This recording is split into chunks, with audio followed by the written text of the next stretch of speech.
Merci de me rejoindre, bien-aimé. Aujourd'hui, je viens répondre à une question qui revient à chaque fois. Est-ce qu'il m'est permis, moi, femme chrétienne, de me parer de bijoux, de porter des vêtements somptueux, de me maquiller, de me tresser? Sinon, je cours le danger d'aller en enfer.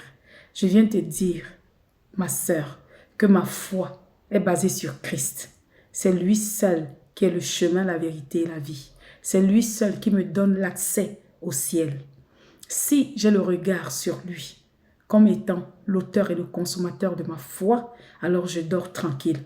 Parce que l'œuvre du salut n'est pas une œuvre humaine, mais c'est un don de Dieu. Tu ne veux pas rater le ciel. Ma sœur, je t'invite à faire de Jésus-Christ ton Seigneur et ton Sauveur, comme il est écrit dans Jean 1. Quiconque le reçoit, il leur donne le pouvoir d'être appelés enfants de Dieu. Maintenant, la question de savoir si le port de bijoux, le port de vêtements somptueux peut amener une femme en enfer. La réponse est nuancée. Le port de bijoux en lui-même ne peut amener personne en enfer. Si jamais, toi femme, tu le fais dans la décence, dans la modestie, avec pudeur, ça ne peut pas t'amener en enfer. Deux versets bibliques me sont toujours évoqués. Avant d'y arriver, je vais déjà te dire, ma sœur, que le port de bijoux peut t'amener en enfer si cela occupe la place de Dieu dans ta vie. Donc aujourd'hui, la regarde dans ton cœur. Que représente le bijou pour toi? Parce qu'il y a des femmes, je vous dis, tout leur investissement, c'est leur sac à main. Ce sont leurs vêtements, leur parure extérieure. Elles n'ont pas le temps de chercher Dieu.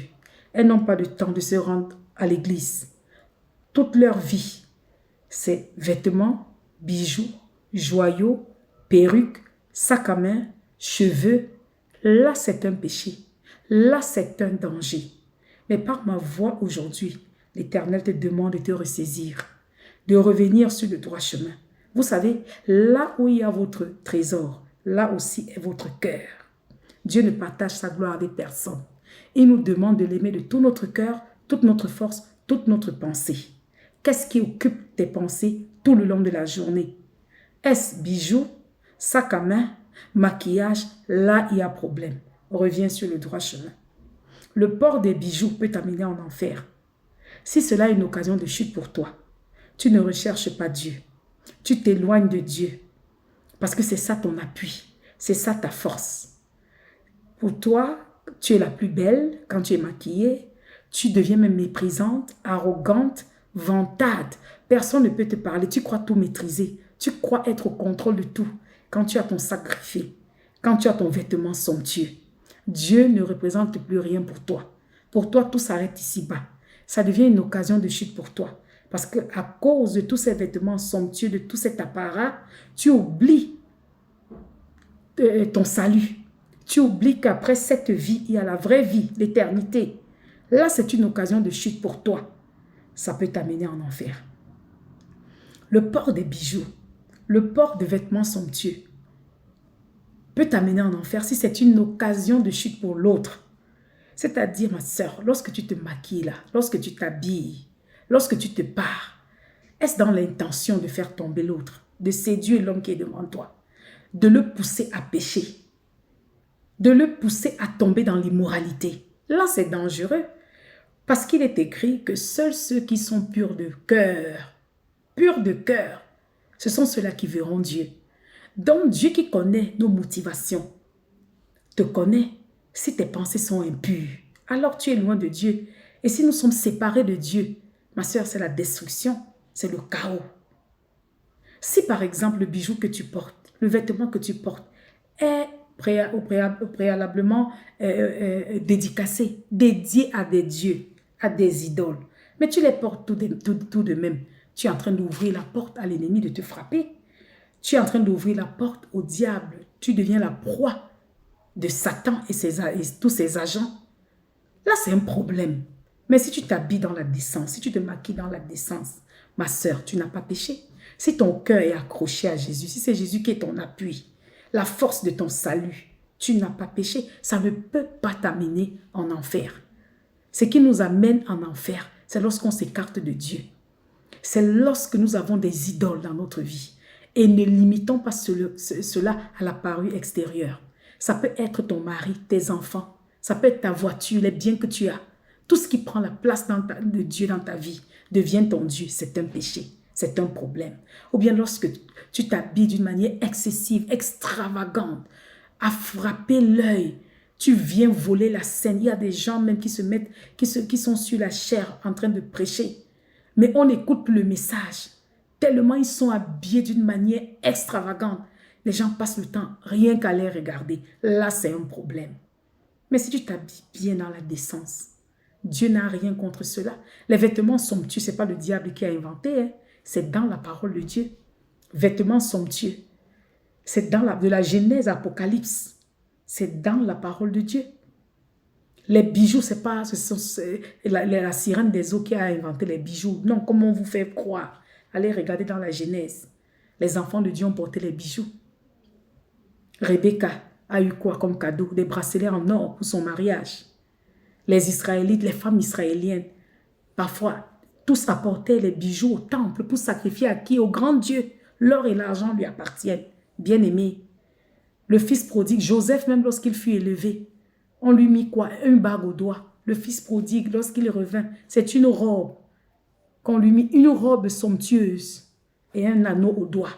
Bien-aimé. Le bijou n'est pas une invention diabolique. Non, l'or et l'argent appartiennent à Dieu.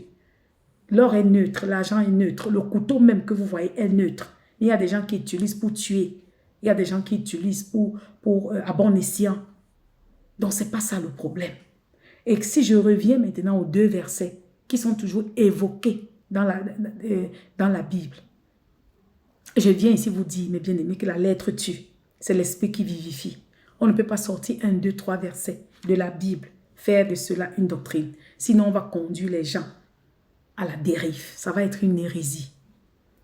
Paul a dit dans 1 Timothée 2,8, 2,9, que les femmes doivent se parer de costumes décents, avec pudeur, modestie, et non pas de tresses d'or, de perles, d'habillement somptueux, mais de bonnes œuvres. Pierre aussi nous a dit dans 1 Pierre 3,3, ayez non cette parure extérieure qui consiste dans les cheveux tressés, les ornements d'or et les habits qu'on revêt. Voilà, on a tiré la conclusion que la femme ne devrait plus se maquiller, porter de bijoux. Sinon, elle est mondaine.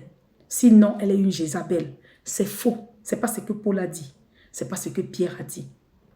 Ma sœur, si pour toi, le bijou prend la place de Dieu, c'est à toi que s'adresse ce verset.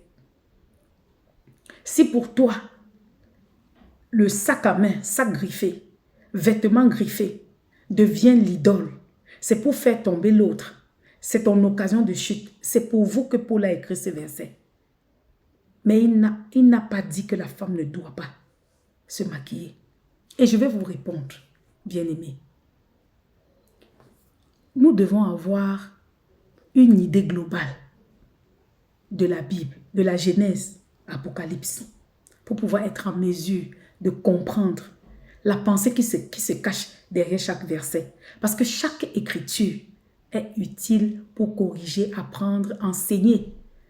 Ce n'est pas tirer un verset, faire de cela une doctrine. Et je vais vous donner des exemples. Jésus-Christ a répondu au diable. Vous vous souvenez quand le diable dit à Jésus, jette-toi du haut de cette montagne, parce qu'il est écrit que Dieu commandera à ses anges de te porter sur ses ailes, sur leurs ailes, de peur que tu ne te heurtes le pied contre une pierre. Ce n'est pas écrit, c'est écrit dans un psaume. Mais pourquoi n'avons-nous pas fait de cela une doctrine?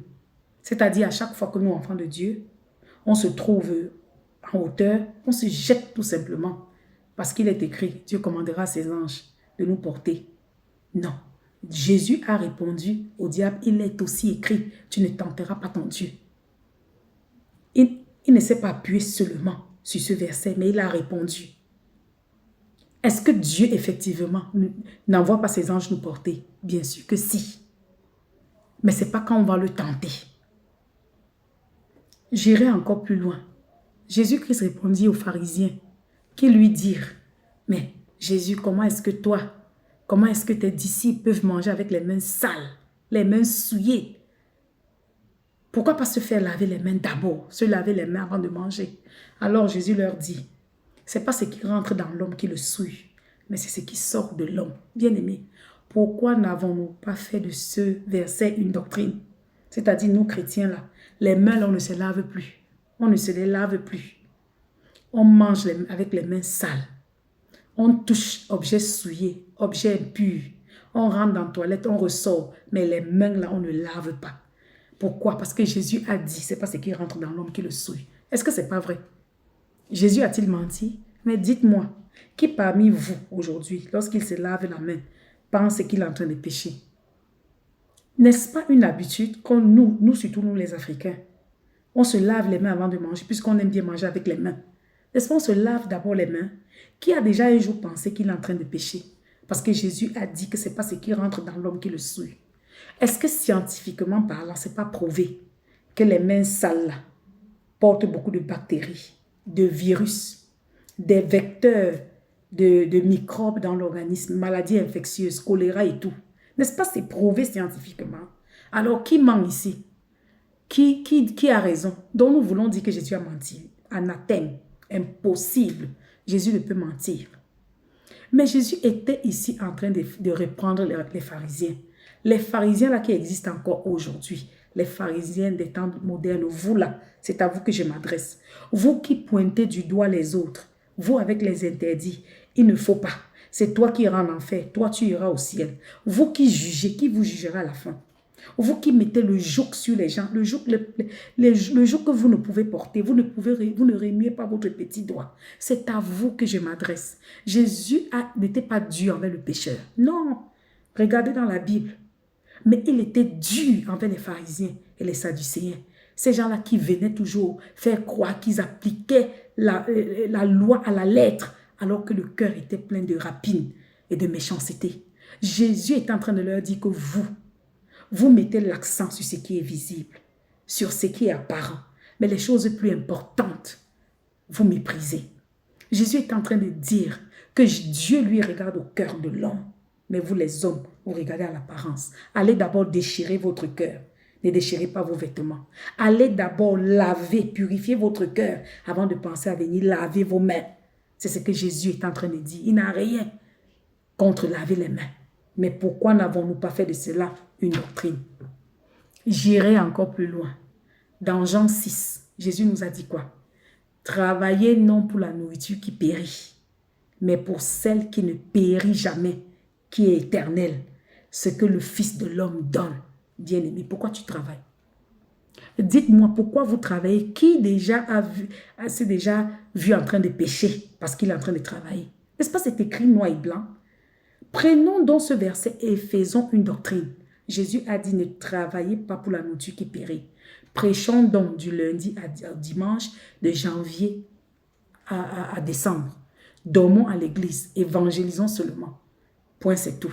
Pourquoi? Parce que lorsque nous travaillons, nous avons le salaire. Nous payons la maison, c'est la nourriture qui périt.